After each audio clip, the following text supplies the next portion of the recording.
Hello साथियों, कैसे हो आप सभी। मैं हरवेंद्र एक बार फिर से आप सभी साथियों का अपने परिवार हर क्लासेस 24 में आपका स्वागत करता हूं।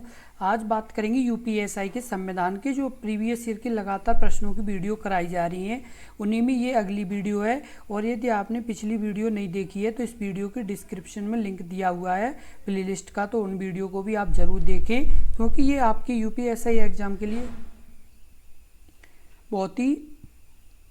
बहुत ही महत्वपूर्ण वीडियो हैं। इसलिए यानी इन वीडियो को जरूर देखें, क्योंकि इसी तरह के प्रश्न आपके यूपीएसआई एग्जाम में आएंगे। और आपने यदि अभी तक अपने इस यूट्यूब चैनल को सब्सक्राइब नहीं किया है तो कृपया सब्सक्राइब जरूर कर लें, क्योंकि यदि आप सब्सक्राइब कर लेंगे तो आपको महत्वपूर्ण जो भी यानी जैसे नोटिफिकेशन है या कोई भी अपडेट है जो आपके यूपीएसआई से संबंधित है तो आपको तुरंत मिल जाया करेगी। साथ के साथ वीडियो जब भी हम अपलोड करेंगे तो आपको उसकी भी नोटिफिकेशन मिल जाया करेगी। अब जैसे पहला प्रश्न है, निम्नलिखित में से किसे सरकार के संसदीय रूप में भी जाना जाता है। ऑप्शन ए उत्तरदायी शासन, ऑप्शन बी सरकार का निरंकुश रूप, या ऑप्शन सी सरकार का अध्यक्षीय रूप, या ऑप्शन डी राजाशाही सरकार। इस प्रश्न का उत्तर बताएं। इस प्रश्न का उत्तर क्या होगा? तो इस प्रश्न का जो उत्तर होगा वो आपका सही होगा, ऑप्शन ए उत्तरदायी शासन। निम्नलिखित में से किसे सरकार के संसदीय रूप में भी जाना जाता है? तो उत्तरदायी शासन के रूप में भी जाना जाता है। और आपको बता दें, जो ये उत्तरदायी शासन को सरकार के संसदीय के रूप में जाना जाता है, उसके अलावा उत्तरदायी शासन सरकार की एक ऐसी अवधारणा है। उत्तरदायी शासन सरकार की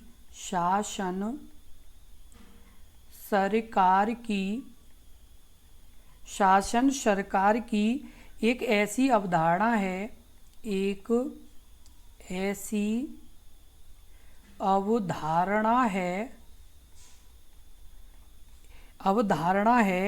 जो संसदीय जवाबदेही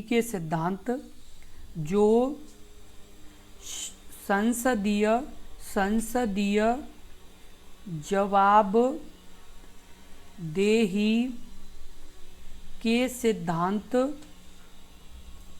के सिद्धांत का प्रतीक है। किसका प्रतीक है? जवाबदेही का प्रतीक है। और संसदीय लोकतंत्र वेस्टमिंस्टर प्रणाली की नींव है। किसकी?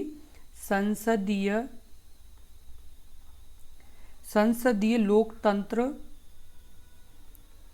लोकतंत्र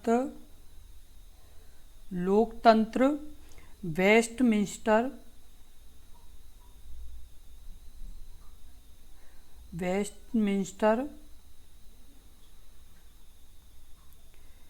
प्रणाली की नींव है। क्या है? उत्तरदायी शासन सरकार की एक ऐसी अवधारणा है जो संसदीय जवाबदेही के सिद्धांत का प्रतीक है। और लोकतंत्र नंबर 2, सरकार के संसदीय स्वरूप का दूसरा नाम निम्नलिखित में से कौन सा है? ऑप्शन ए राजाशाही शासन, ऑप्शन बी आपका मंत्रिमंडल कैबिनेट सरकार, ऑप्शन सी उत्तरदायी शासन, या ऑप्शन आपका डी वेस्टमिंस्टर मॉडल। इस प्रश्न का जो उत्तर होगा वो आपका क्या होगा? तो इस प्रश्न का जो आपका उत्तर होगा, सरकार के संसदीय स्वरूप का दूसरा नाम निम्नलिखित में से कौन सा नहीं है? तो आपका इसका सही होगा ऑप्शन ए राजाशाही शासन नहीं है। क्या नहीं है? राजाशाही शासन नहीं है। मंत्रिमंडल यानी कैबिनेट सरकार, उत्तरदायी शासन या वेस्टमिंस्टर मॉडल, ये तीनों आपके ऑप्शन क्या है? सही है। क्या है? तीनों ऑप्शन आपके सही हैं। और राजाशाही जो शासन है वो आपका क्या है? गलत है। अगला प्रश्न है आपका, 17वें आम चुनाव 2019 में लोकसभा में कितनी महिलाएं निर्वाचित हुई? Option a 158, option b 78, option c 100, या ऑप्शन डी 200। इस प्रश्न का उत्तर क्या होगा? तो इस प्रश्न का उत्तर बताएं। इस प्रश्न का उत्तर क्या होगा? इस प्रश्न का जो आपका उत्तर सही होगा वो आपका सही होगा ऑप्शन बी 78। कितनी? 17वें आम चुनाव 2019 में लोकसभा में कुल कितनी महिलाएं निर्वाचित हुई थी? तो 78 महिलाएं निर्वाचित हुई थी, जो कि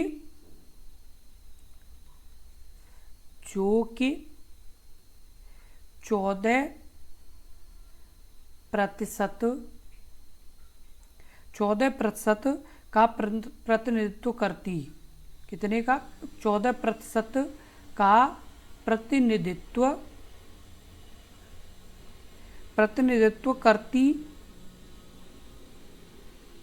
है, जो अब तक की कितने प्रतिशत का प्रतिनिधित्व करती? तो 14% का प्रतिनिधित्व करती। और कितनी महिलाएं चुनी गई 2019 चुनाव में? तो आपकी 78 महिलाएं चुनी गई। कितनी? 78। और आपको बता दें कि जो आपके 2024 में चुनाव हुए थे, कब? 2024 में जो चुनाव हुए थे उसमें केवल 74 महिलाएं, कितनी? 74 महिलाएं, 74 महिलाएं ही चुनी गई थी। कितनी? 74 महिलाएं ही चुनी गई हैं। कितनी? 74 महिलाएं ही यानी चुनी गई। किसमें? 2024 के जो चुनाव हुए लोकसभा के, उसमें केवल 74 महिलाएं। और ये कौन से नंबर की? तो 18वीं लोकसभा। और ये कौन सी? तो 17वीं में 78 चुनी गई थी। और आपकी 18वीं में 2024 में जो चुनाव हुए उसमें 74 महिलाएं चुनी गई हैं। कितनी? 74। यदि आपसे ये प्रश्न पूछा जाए, यदि आपकी यूपीएससी एग्जाम में यदि ये प्रश्न आए तो आपको यदि 2024 का पूछा जाए तो 74 आंसर सही होगा, और 2019 का पूछा जाए तो 78 आंसर सही होगा, क्योंकि इस तरह से आपका प्रश्न आ सकता है। का भारत में लोकसभा और राज्यसभा विधान चुनाव में मतदान करने के लिए न्यूनतम आयु कितनी होनी चाहिए? इस प्रश्न का उत्तर क्या होगा? इस प्रश्न का उत्तर बताएं। इस प्रश्न का जो उत्तर सही होगा वो आपका सही होगा ऑप्शन डी 18।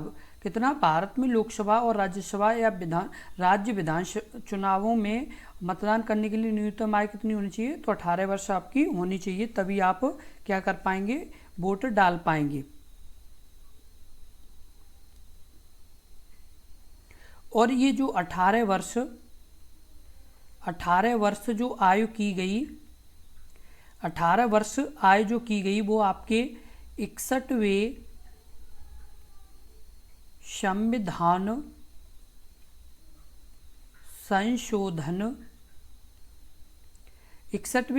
संशोधन अधिनियम 1988 अधिनियम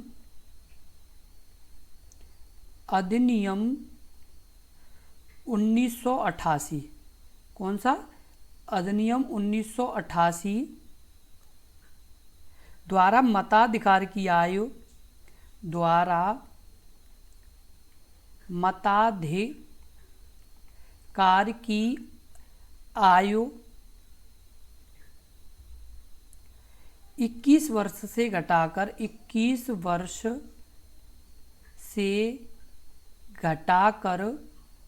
18 वर्ष कर दी गई। कितनी कर दी गई? तो 18 वर्ष कर दी गई। और ये कौन से संविधान संशोधन के द्वारा? 1988 का जो संविधान संशोधन 61वां आया था उसमें ये की गई थी। उसके अलावा 28 मार्च 1989 को, यानी 28 मार्च 1989 में ये प्रभावी हुआ। क्या? यानी ये 1989 में क्या है? 28 मार्च 1989 से ये क्या हुआ? यानी प्रभावी हुआ। यानी ये पूरी तरह से कब लागू हुआ?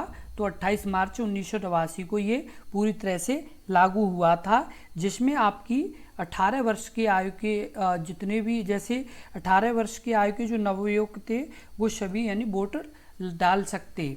तो वो कब से शुरू हुआ? तो वो आपका 28 मार्च 1989 से। ये दोनों बहुत ही मोस्ट इम्पोर्टेंट प्रश्न है।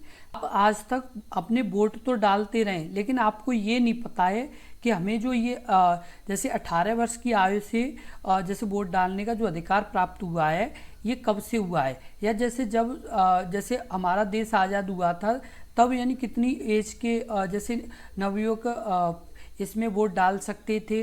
तो वो सभी जानकारी यहाँ पर हमने आपको बताई है कि 61वें संविधान संशोधन 1988 के द्वारा जो पहले 21 वर्ष के आयु के ही जैसे मत डाल सकते थे, वो अब 18 वर्ष आपकी की गई, तो कब 1988 के यानी अधिनियम के द्वारा जो 61वां यानी संविधान संशोधन था और ये पूरी तरह से लागू हुआ था, वो आपका 28 मार्च 1989 से लागू हुआ और तब से ये अभी तक लगातार चल रहा है। आपका प्रश्न है, 5वीं लोकसभा का कार्यकाल संसद के कानून द्वारा एक बार में 1 वर्ष के लिए कितने बार बढ़ाया गया था? Option a 2, option b 4, option c 3, option d 1। इस प्रश्न का उत्तर बताएं, इस प्रश्न का उत्तर क्या होगा? इनका जो आपका उत्तर सही होगा वो आपका सही होगा ऑप्शन ए 2। 5वीं लोकसभा का कार्यकाल संसद के कानून द्वारा एक बार में 1 वर्ष के लिए कितनी बार बढ़ाया गया था? तो 2 बार बढ़ाया गया था। कितनी बार? 2 बार बढ़ाया गया था। और वो भी कब, कौन सी में? तो 1971 से जो 1977 तक चली थी, क्योंकि इसका जो कार्यकाल होना था वो मतलब पहले होना था, लेकिन ये 2 वर्ष इसमें बढ़ाया गया था। कितने वर्ष? 2 वर्ष बढ़ाया गया था। ये मतलब कितना हो गया था फिर? जैसे 1975 में जैसे इसका कार्यकाल पूरा होना था, लेकिन 75 में न होके फिर ये 77 में हुआ था और ये कितने 2 वर्ष बढ़ा था। और आपको बता दें कि इसमें कितने वर्ष का हुआ था फिर? 7 वर्ष का ये कार्यकाल। कितने वर्ष का? 7 वर्ष का कार्यकाल ये हुआ था। कितने वर्ष का? 7 वर्ष का ये कार्यकाल हुआ था। और इस समय जो प्रधानमंत्री थी वो कौन थी? तो इंदिरा गांधी। कौन? इंदिरा गांधी इस समय प्रधानमंत्री थी और इन्हीं के समय में क्या हुआ था? ये 2 वर्ष का कार्यकाल जैसे लोकसभा का बढ़ाया गया था। यदि आपसे ये पूछा जाए कि यानी ये कब हुआ था आपका, यानी जो 2 वर्ष का कार्यकाल बढ़ाया गया था, तो ये बढ़ाया गया था जो 1971 से जो 1975 तक जो आपकी यानी 5वीं लोकसभा थी उसमें बढ़ाया गया था 2 वर्ष का। और यदि आपसे ये भी पूछ लिया जाए, कभी कभी प्रश्न बन जाता है कि उस समय जैसे प्रधानमंत्री कौन थे, तो इंदिरा गांधी प्रधानमंत्री थी। अगला आपका प्रश्न है, भारत की राज्यसभा के पदेन अध्यक्ष कौन है? ऑप्शन ए भारत के उपराष्ट्रपति, ऑप्शन बी भारत के गृह मंत्री, या ऑप्शन आपका सी भारत के प्रधानमंत्री, या ऑप्शन डी भारत के राष्ट्रपति। इस प्रश्न का उत्तर बताएं, इस प्रश्न का उत्तर क्या होगा? ऑप्शन ए भारत के यानी उपराष्ट्रपति। भारत की राज्यसभा के पदेन अध्यक्ष कौन है? तो भारत के उपराष्ट्रपति हैं। कौन है? भारत के उपराष्ट्रपति हैं। का अनुच्छेद 89 के द्वारा, यानी किसके? 89 एवं 64 के अनुसार भारत का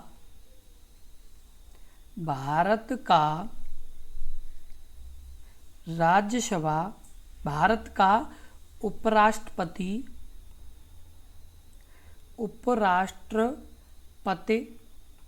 उपराष्ट्रपति राज्यसभा का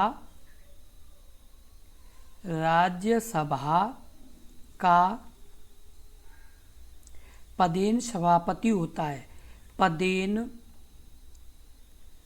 सभापति होता है। और आपको बता दें कि राज्यसभा भारतीय संविधान के भारतीय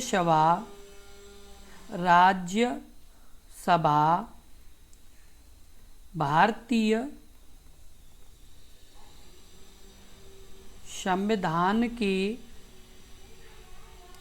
80 अनुच्छेद के तहत गठित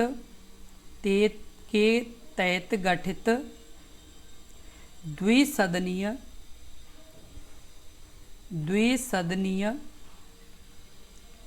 का ऊपरी सदन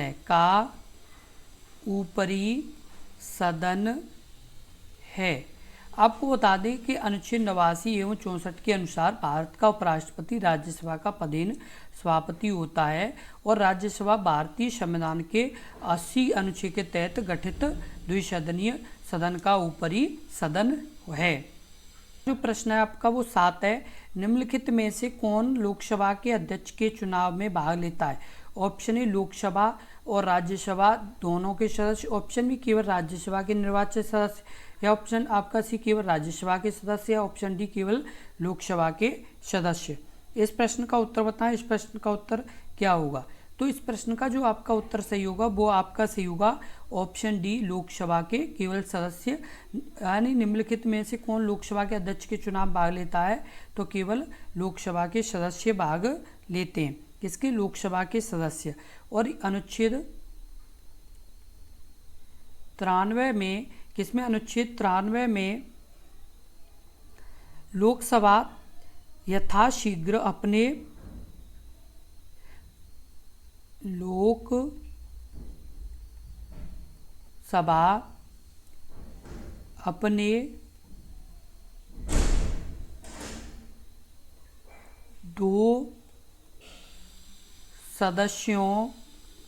दो सदस्यों को अध्यक्ष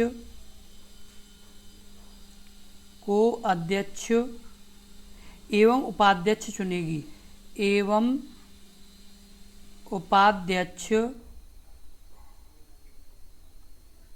चुनेगी। यानी अनुच्छेद 93 के अनुसार लोकसभा अपने 2 सदस्यों को अध्यक्ष एवं उपाध्यक्ष चुनेगी। ये किस अनुच्छेद में बताया गया? तो अनुच्छेद 93 में बताया गया है। अगला प्रश्न है प्रश्न नंबर 8। भारतीय संसद समूह का पदेन अध्यक्ष कौन होता है? जो भारत की संसद और विश्व के विभिन्न संसदों के बीच एक कड़ी है। ऑप्शन ए भारत के प्रधानमंत्री, ऑप्शन बी संसदीय मामलों के केंद्रीय मंत्री, या ऑप्शन सी राज्यसभा के सभापति, या ऑप्शन डी लोकसभा अध्यक्ष। इस प्रश्न का उत्तर बताएं। इस प्रश्न का उत्तर क्या होगा? ऑप्शन डी, लोकसभा अध्यक्ष। भारतीय संसद समूह का पदेन अध्यक्ष कौन होता है? जो भारत की संसद और विश्व के विभिन्न संसदों के बीच एक कड़ी होता है, तो लोकसभा अध्यक्ष होता है। कौन होता है? तो लोकसभा अध्यक्ष होता है, जो जैसे भारत की संसद और विश्व की विभिन्न संसदों के बीच की क्या होता है? कड़ी होता है। अगला प्रश्न है प्रश्न नंबर 9। नवनिर्वाचित लोकसभा की बैठक की अध्यक्षता करने के लिए स्पीकर यानी प्रोटेम कुछ समय के लिए स्पीकर की नियुक्ति कौन करता है? ऑप्शन ए भारत के मुख्य न्यायाधीश, या ऑप्शन बी भारत के प्रधानमंत्री, या ऑप्शन सी भारत के राष्ट्रपति, या ऑप्शन डी राज्यसभा के सभापति। इस प्रश्न का उत्तर बताएं। इस प्रश्न का उत्तर क्या होगा? तो इस प्रश्न का जो उत्तर सही होगा वो आपका सही होगा ऑप्शन आपका सी, भारत के उपराष्ट्रपति। कौन करते हैं? तो भारत के उपराष्ट्रपति करते हैं। नवनिर्वाचित लोकसभा की बैठक की अध्यक्षता करने के लिए स्पीकर प्रोटेम कुछ समय के लिए स्पीकर की नियुक्ति कौन करता है? तो भारत के राष्ट्रपति करते हैं। यदि इस तरह का आपका प्रश्न पूछा जाए तो आप बहुत ही आसानी से उसका आंसर बता पाएंगे। अगला आपका प्रश्न है प्रश्न नंबर 10। भारत के में अध्यक्ष, स्पीकर और उपाध्यक्ष डिप्टी स्पीकर के पद किस प्रावधान के तहत सृजित हुए? इस प्रश्न का उत्तर बताएं। इस प्रश्न का उत्तर क्या होगा? ऑप्शन सी, भारत सरकार अधिनियम 1919। भारत में अध्यक्ष, स्पीकर और उपाध्यक्ष डिप्टी स्पीकर के पद किस प्रावधान के तहत सृजित हुए हैं? तो भारत सरकार 1919 के तहत सृजित हुए। और आपको बता दें कि जो 1947 का भारतीय स्वतंत्रता अधिनियम है, इसके अनुसार क्या हुआ था? भारत को आज़ादी मिली। क्या? भारत को आज़ादी। उसके अलावा 1935 में क्या है? ये जो 1935 है इसमें भारत में बहुत ही महत्वपूर्ण अनुच्छेद लागू हुए थे। किसके अनुसार? 1935। और जो ये है भारत परिषद अधिनियम, इसे 1909 इसे मार्ले मिंटो अधिनियम